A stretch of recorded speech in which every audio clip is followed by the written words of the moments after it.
अंदर के पीटीआई के अंदर जिस तरह की बातें हो रही थी, जिस तरह अली अमीन गंडापुर ने आज आके अपने स्पीच दी कि 90 दिन के अंदर अंदर की हर सूरत या तो आर या पार हम इमरान खान को बाहर लेकर आएंगे। आप बताएंगे जिस तरह पहले अली अमीन गंडापुर इस तरह के बयान देते रहे और उससे पार्टी को कितना नुकसान हुआ। ऐसा लगता है कि अली अमीन गंडापुर चाहते ही नहीं कि इमरान खान बाहर आए, वो चाहते हैं कि इमरान खान अंदर ही रहे और वो इस तरह के बयान देते रहे और पार्टी को नुकसान पहुंचाते रहे। आपकी क्या राय है इसके अंदर? आप बताइए कि अली अमीन गंडापुर ऐसा क्यों चाह रहे हैं, किस वजह से वो इस तरह के बयान आके देते हैं।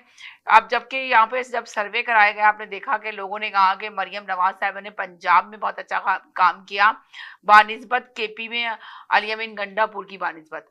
तो अब ये कहा जा रहा है कि जी मरियम नवाज साहबा को भेज दो केपी में और वहां पे भी देख लो कि मरियम नवाज साहबा किस तरह के काम करेंगे। उस्मा बुखारी ने कहा मरियम नवाज साहबा ने अवाम का पैसा अवाम पे ही लगाया, खाया नहीं। अली अमीन गंडापुर ने अवाम का पैसा अवाम पे नहीं लगाया बल्कि खाते रहे, वहां पे दहशतगर्दी का काम, दहशतगर्दी फैलाते रहे और दहशतगर्दी का जो काम चल रहा था उसको चमकाते रहे। तो इसमें कितनी सच्चाई कितनी हकीकत है, उस्मा बुखारी साहिबा जो कह रही हैं तो उसमें कितनी हकीकत है। ऊपर से इधर हसन इकबाल कह रहे हैं कि हुकूमत अब जो तहरीक चलने वाली है 5 अगस्त को, जो तहरीक स्टार्ट होने वाली है, तो उसमें आपको क्या लगता है कि 5 अगस्त की जो तहरीक चलेगी तो उसमें आप बताएं कि आपको लगता है कि तहरीक कामयाब होगी या नहीं होगी कामयाब।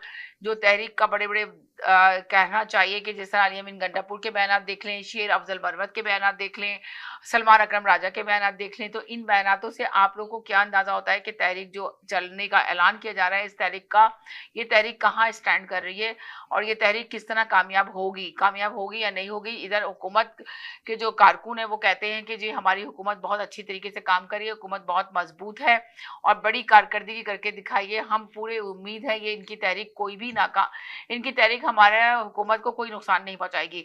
एक तरफ ये कहते हैं कि हुकूमत को कोई नुकसान नहीं पहुंचाएगी और दूसरी तरफ तहरीक चलाने के लिए इतनी पाबंदियां लगाने की कोशिश करते हैं, किसी तरह तहरीक ना चले और तहरीक के ऊपर इतनी तनकीद की जाती है। आखिर ये क्या वजह है? अगर हुकूमत इतनी मजबूत है, इतनी अच्छी कारकर्दगी कर रही है, मुतमईन है, तो उनको पूरा अमन एहतजाज करने दें, वो तो उनका हक है, सियासी हक है।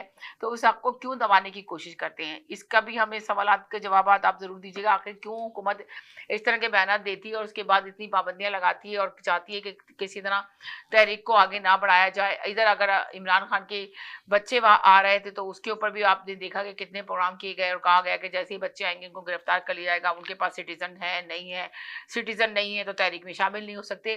तो आखिर ये सब क्या चीजें करना चाहती है हुकूमत? अगर मजबूत है, अवाम उसके साथ है, उसको पूरी उम्मीद है कि जी बहुत अच्छी कारकर्दगी कर रही है, मैशत बेहतरी की तरफ जा रही है, मुल्क मजबूत होता चला जा रहा है, तो फिर किस बात का डर है? फिर तो जाहिर लाजमी बात है, चाहे वो लोग तहरीक चलाएं या उनके बच्चे आ जाएं या कुछ भी कोई भी आ जाए, कोई भी तहरीक में शरीक हो, तो उनको तो फिक्र करनी नहीं चाहिए, इसलिए कि वो तो खुद इतने मजबूत हैं। मगर फिक्र इतनी लाख है कि तहरीक चलाने से पहले ही उनके ऊपर इतनी रुकावटें खड़ी कर देते हैं, बड़ी बड़ी बातें करते हैं कि बाहर निकले। जैसे राना साहब ने बयान दिया कि बाहर निकले तो हम देख लेंगे, पहले से गिरफ्तारियां शुरू हो जाएंगी और पहले से इनको गिरफ्तार कर लिया जाएगा।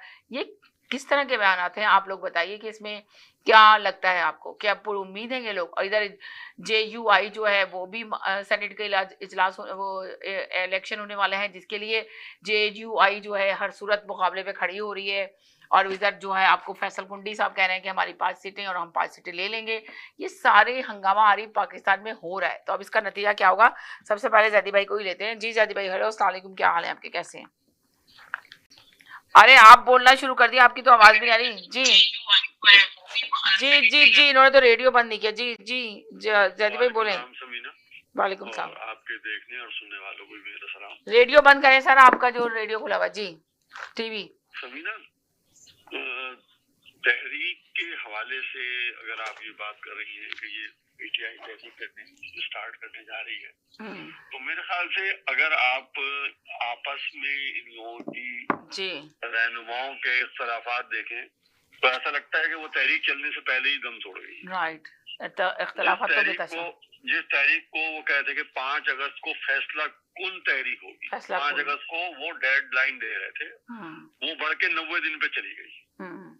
और उसी 90 दिन के बारे में उनके अपने रहनुमाओं में एक दूसरे के साथ ताल्लुकात में और बयानात में फर्क आ गया कि ये 90 दिन का बयानिया कहाँ से आ गया, ये 90 दिन की बात किसने की और किस उससे की।